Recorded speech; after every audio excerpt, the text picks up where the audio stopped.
Today, I have the distinct pleasure of welcoming James Burke, who is a British broadcaster, scientist, historian, author, and television producer.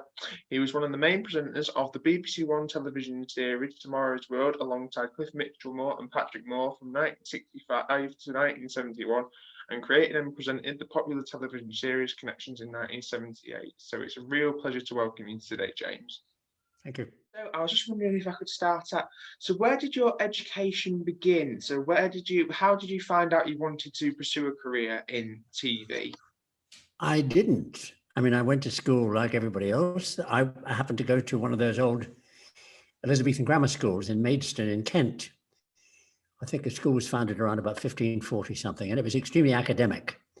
Although you could do anything. It was one of those schools where you could do absolutely anything you wanted. And, I did drama and music and singing and playing the clarinet and all that stuff. And I really lent very heavily towards the arts. And in those days, I don't know what it's like now, but at a certain point at the age of 16, you had to choose more or less arts or science. And I chose arts. And when it came time to try to get into Oxford or Cambridge, it was one of those schools, by the way, where if you didn't get into Oxford or Cambridge, you didn't go to university. They didn't put your name on a board. Anyway, I went up to Oxford to read English literature. And I read English literature and no sign of science. And at school, I really didn't like science. I mean, science was chemistry and physics. And as far as I was concerned, they were gobbledygook.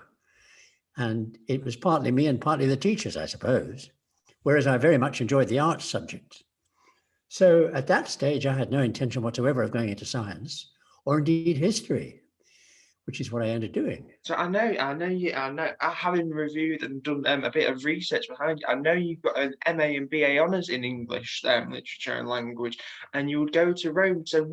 So what kind of directed you towards teaching? Because I know you are making the dictionary. So kind of what happened there to kind of direct you in that direction? Because it's very, from what you've done in your career, you kind of took a very sturdy path towards English, and then it's kind of orientated a different way. So how did that happen? Well, I think, I like many people, I went to university in order to just get myself a degree, because in those days, if you wanted to have a successful career, you got a degree. And back in those days, the fashionable thing to do was to go into business and, become an executive, blah, blah, blah. And that really didn't appeal to me. The other thing you could do with an English literature degree was become an English teacher in secondary school. And that didn't appeal to me much. And so I really had no idea what I wanted to do. And then some guy from one of the other colleges in Jesus was recruiting for Bologna University. And that sounded like fun. So I really went there to run away and put off the awful matter of deciding what to do with my life. And it was like dying and going to heaven. It was just unbelievable to go and live in a foreign culture. And I taught English, because what else could I teach? And I did that for 2 or 3 years. And then I moved from Bologna to Rome and continued to teach English for another year or so. And then I was getting a bit bored with that. And I was on a bus with a journalist pal. And he said, there's a British television company looking for a reporter. And I said, I don't know how to do that. And he said, they don't know, you don't know. What are they going to do? The worst they can do is fire you.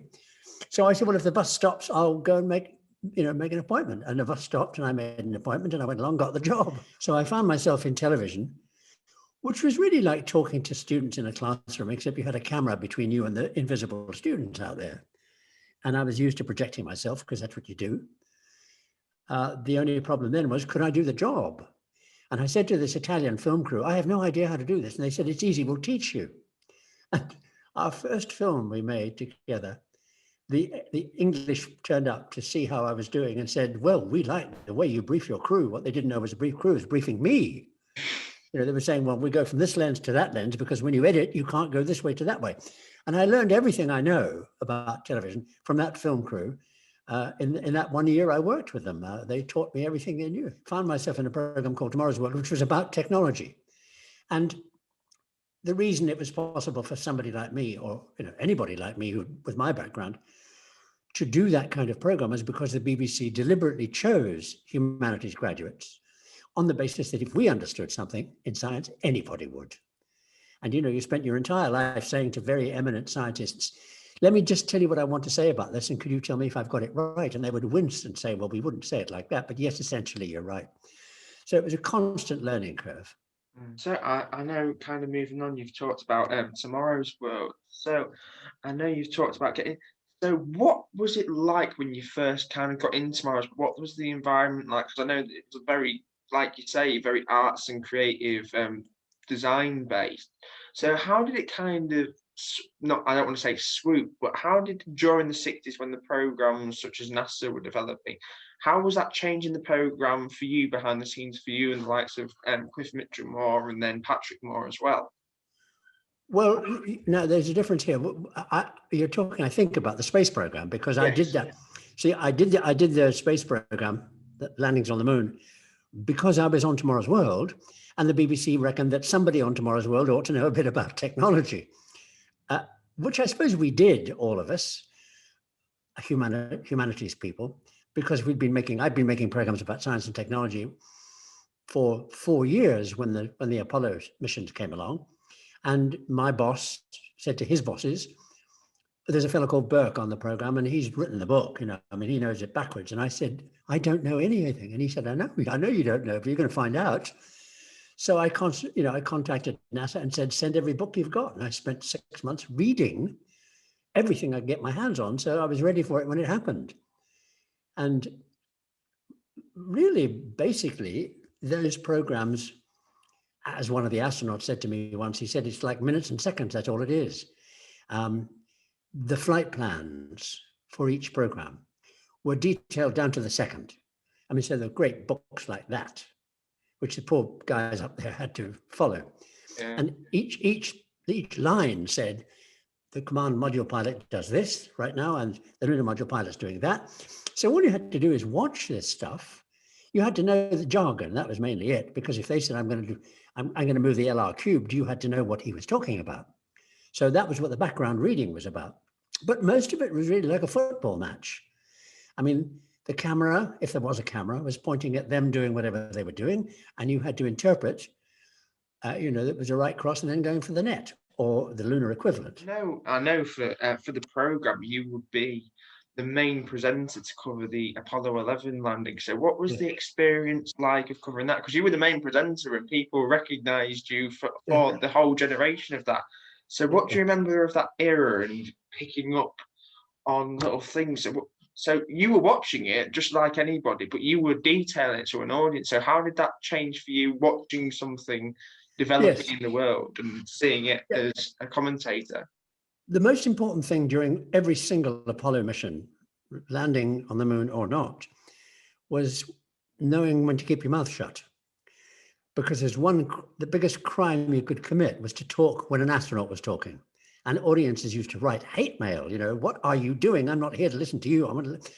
So the most important thing was that, and I'll never forget, as Armstrong went out backwards of the lunar module and down the steps, I shut up. And as you know, we all have a little thing in our ear from the control gallery, and the control gallery said to me, say something. And I thought, uh-oh, because the one thing you never want to go down in history for is the man who spoke when he said, that's one small step. So I just kept my mouth shut. And that was the hardest thing of all. And you spent most of your time worrying about that than anything else. I mean, you don't even begin to do the program unless you're up to here with facts and figures. So I was never worried about what they were doing and how I'd explain it. But you never knew when they were going to talk or what they were going to say. So you never knew what they would say that you'd have to explain, or what they were going to say that you'd have to shut up about and let them go on talking. And you didn't know how long they'd go on talking before they stopped. And if you came in the minute they stopped, they might start again. So the real problem throughout those missions was keeping your mouth shut, that particular mission.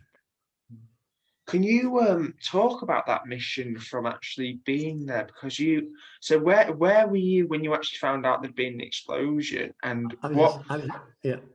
was asleep in London, because we used to go and do the launch and then fly straight back, because usually there wasn't any kind of television from space for, a day. So you had time to jump on a plane, come back to London, and go to the space studio and be there. And so I think I was just back. And I'd gone to bed and I was sleeping, and at 4 a.m, the phone rang and a voice said, "There's a car outside, get into it, come to the studio, Apollo 13's had a problem." And everybody around London was rushing into the studio to get there and start programs. And then we just went for the rest of it. I think we got about 2 hours a night. And,